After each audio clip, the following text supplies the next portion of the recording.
Welcome to the Cyber Threat Intelligence Plan for a Healthcare Company presentation.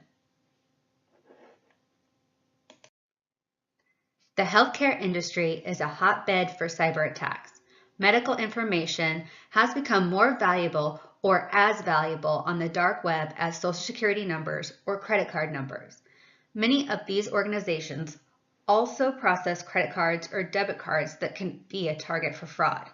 The threat landscape is ever-changing. However, there are foundational steps that an organization can build upon to enable a risk reduction in the attack surface. As a result, it is important to have a defense in-depth strategy to any healthcare organization. Knowing the type of attacks and why the attacker would go after that target allow an organization to prioritize resources and understand risk. There are many benefits to starting a cyber threat program in the organization. Cyber intelligence is a great way to be proactive instead of reactive when it comes to the organization's security. Ultimately, the output of this effort allows senior executives to make knowledgeable decisions, weighing all factors. This is an industry standard for calculating risk. Threats plus vulnerabilities times impact gives a risk score. But what does that really mean? Events and vulnerabilities can lead to incidents, which can lead to places that an attacker could exploit. Terminology is important when discussing threats that exist in the cyber world. It is important to understand how threats get created. A vulnerability being created does not necessarily mean that your network has been breached or that there is an active threat.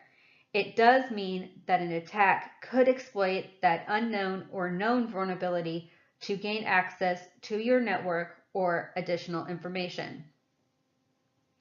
A threat exploits a vulnerability to generate an incident. In the vast majority of cases, you have little or no control over threats. You must be aware of them, avoid them where possible, and develop specific defenses where avoidance is not possible. There are a couple definitions of intelligence. The oldest one comes from Sun Tzu. If you know the enemy and know yourself, you need not fear the results of 100 battles. And from a book corresponding with this course, defines intelligence as intelligence is the process by which specific types of information important to national security are requested, collected, analyzed, and provided to policymakers. The products of that process, the safeguarding of these processes, and this information by counterintelligence activities, and the carrying out of these operations as requested by lawful authorities. Another definition is threat intelligence is evidence-based knowledge, including context, mechanisms, indicators, implications, and actionable advice about an existing or emerging menace or hazard to assets that can be used to form decisions regarding the subject's response to that menace or hazard. What you can see here is there is no one definition of intelligence, and therefore there's no one definition that applies in every single case for cyber threat intelligence. Here, it may be a more corporate interpretation, where on the previous slide, it was a more government-based approach. There are three different types of potential threat actors. Organized crime, and this can be one or multiple criminals. Usually they are going after a target to sell the data or to gain somehow monetarily from the exploit. Then you have insider threat. This can be the hardest type of attacker to avoid because this is an attacker that already has access to the system. So you're not trying to create a perimeter to defend your network. They're already inside your perimeter. And then you've got an opportunistic threat actor. And these are just actors that go from place to place and see a potential vulnerability and exploit that vulnerability just because it's there. There are values of the cyber threat intelligence that can be seen on 3 levels. The first level is tactical. Tactical focuses on the here and now. What is an organization seeing on the network today? Then there is operational. This is where solid IT functions come into play. For example, a strong IT hygiene program that is described later in this presentation. Strategic. Where do we go from here? How do we mitigate risk in the long term? These 3 phases together can provide value for a cyber threat intelligence program. It's important to have common nomenclature. So the cyber kill chain gives everyone the ability to talk about an attack with the same nomenclature. Reconnaissance. This is simply researching the subject, finding everything out you can about the company or the target, whatever the attacker is going to use. Then there's weaponization, and that's actually creating the code that the attacker then will use to exploit. Then there's the delivery mechanism.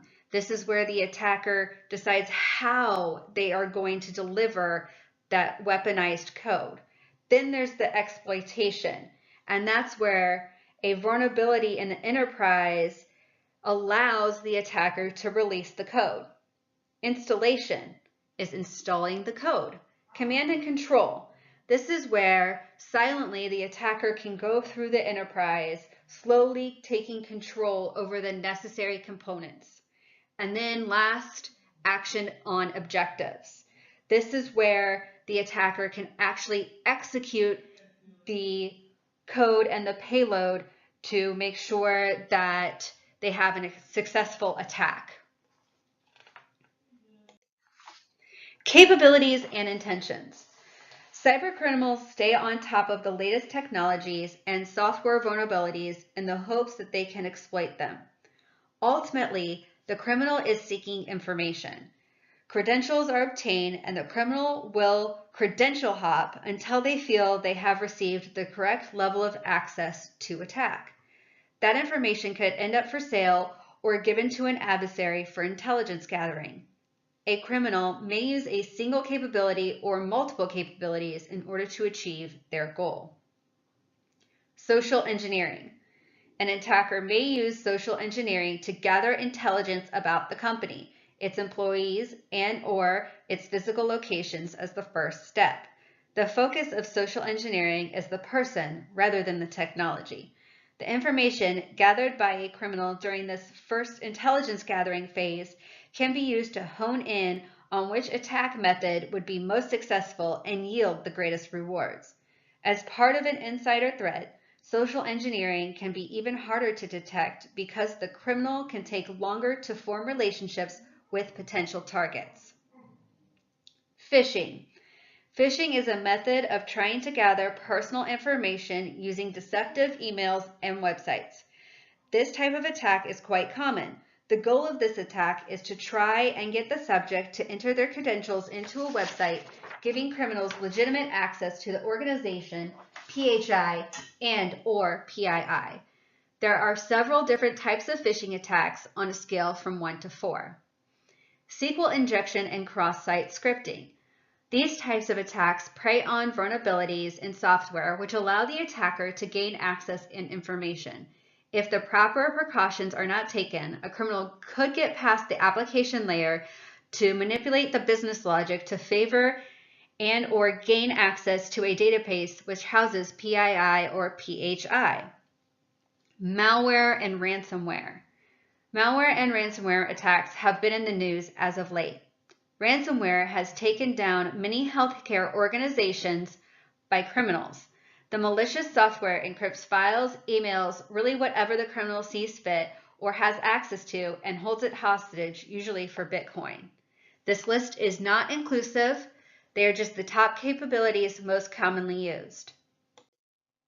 Actionable intelligence.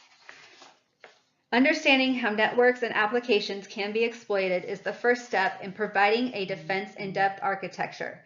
Different types of information can be gathered to understand the threat landscape and be ready for an incident. It is not a question of if the organization will be attacked, but more of a matter of when and how. Each attack encountered should be studied and undergo lessons learned as to not be repeated. Network monitoring will help the analysts piece together the incident.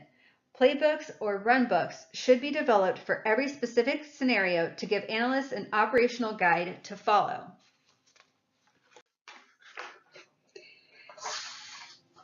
Actionable intelligence is formed when analysts can sift through all the noise and discern data, analyzing the data, creating intelligence, putting context to the data, creating knowledge, adding additional knowledge through metadata, and creating actionable intelligence for decision makers.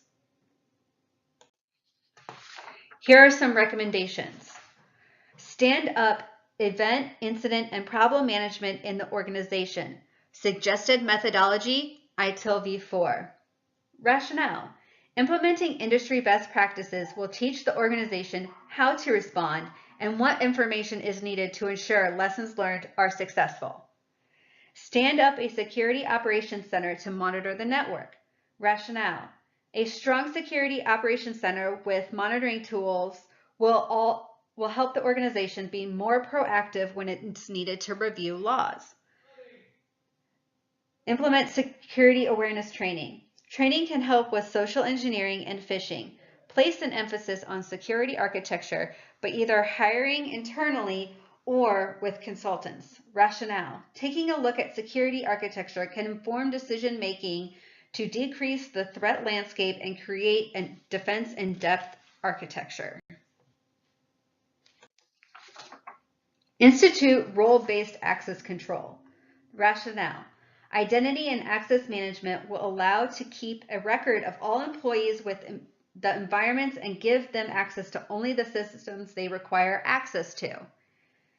Development of a state-of-the-art IT hygiene program. The rationale. This will ensure we have adequate vulnerability, configuration, and asset management. Network segmentation. Rationale. This practice will allow the company to isolate systems so they are independent from each other. Disaster recovery. Rationale. It is imperative that the company establish and implement a disaster recovery program to ensure continuity of operation should anything, including ransomware attack, occur. Thank you for listening to my presentation about a cyber threat intelligence plan for a healthcare company.